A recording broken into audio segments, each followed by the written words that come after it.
In 1943, thousands of Shermans fought in North Africa and on the Eastern Front. They performed well and became worthy opponents of the German Panzer IIIs and IVs. But when faced with Tiger Is, the designers were forced to make radical improvements to the M4.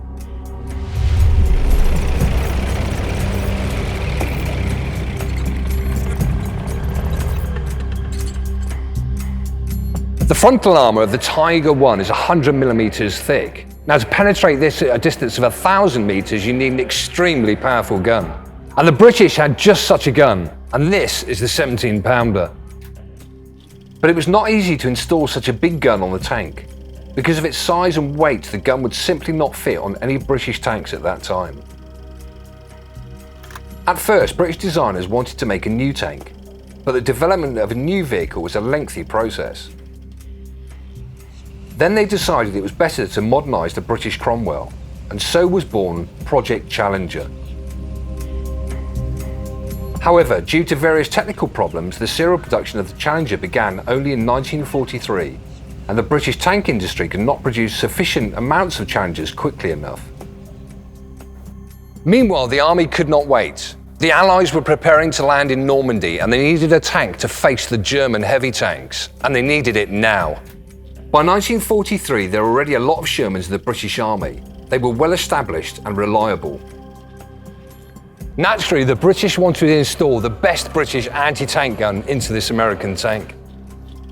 Major George Brighty was the Royal Tank Regiment officer who championed the idea. He was confident that the Sherman was better suited to the 17-pounder gun.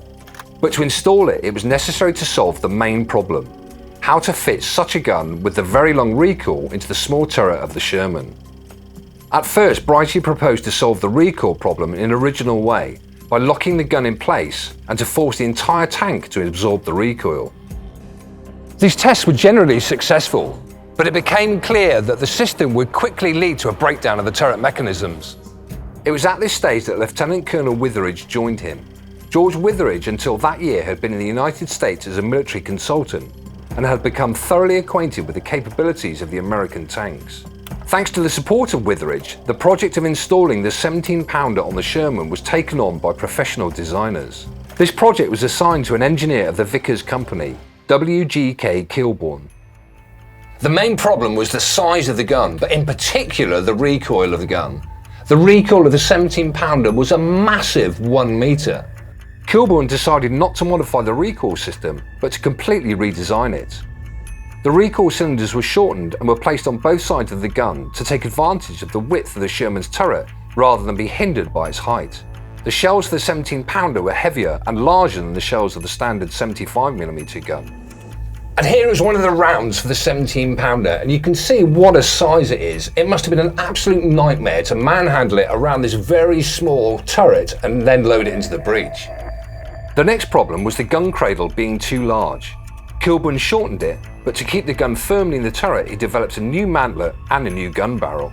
Also, to make more room in the turret, he took the radio out of the tank and placed it outside the turret in a specially armoured box. This box is perhaps the most characteristic feature that you will see on the Firefly. Another significant change in the Sherman was getting rid of the co-driver and dismantling the hull-mounted machine gun.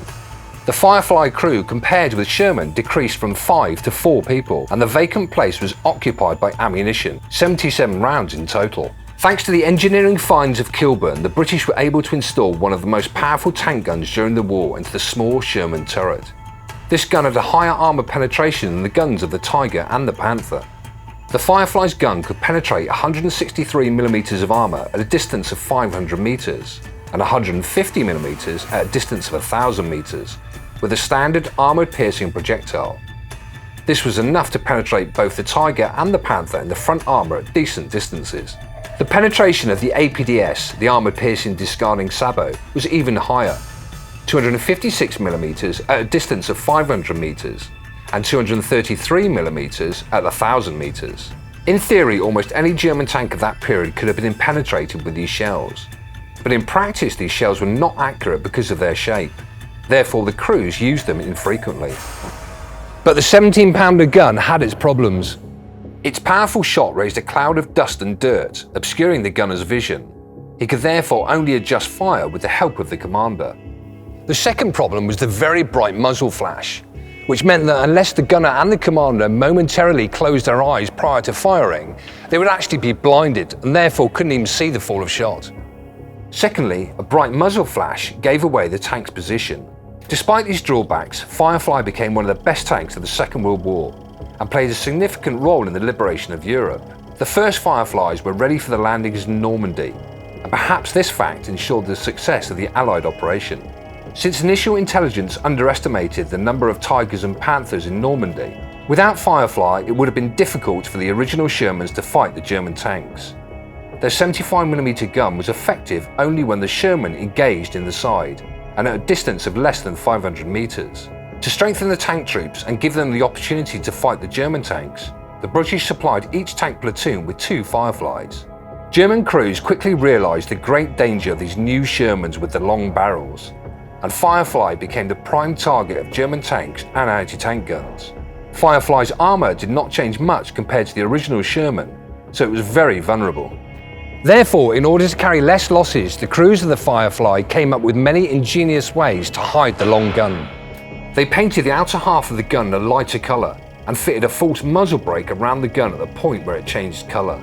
Another disguise was hiding the long gun by traversing the turret over the back decks and then fitting a dummy 75mm tube to the rear of the turret. But these proved ineffective. What was needed was a complete rethink of the tank's tactics. Original Shermans attacked first, and Fireflies were behind and covered the Allies. This tactic proved to be quite successful. Despite their great losses, the Allies were confidently advancing on Berlin, and one of the main roles in this successful exploitation was played by the Sherman Firefly. Initially, the Americans did not want to install a gun with high armor penetration, but after the big losses in northern France, they realized their mistake and began urgent improvements on the M4. They fitted a 76mm gun, and also improved the stowage and suspension, but more about that later.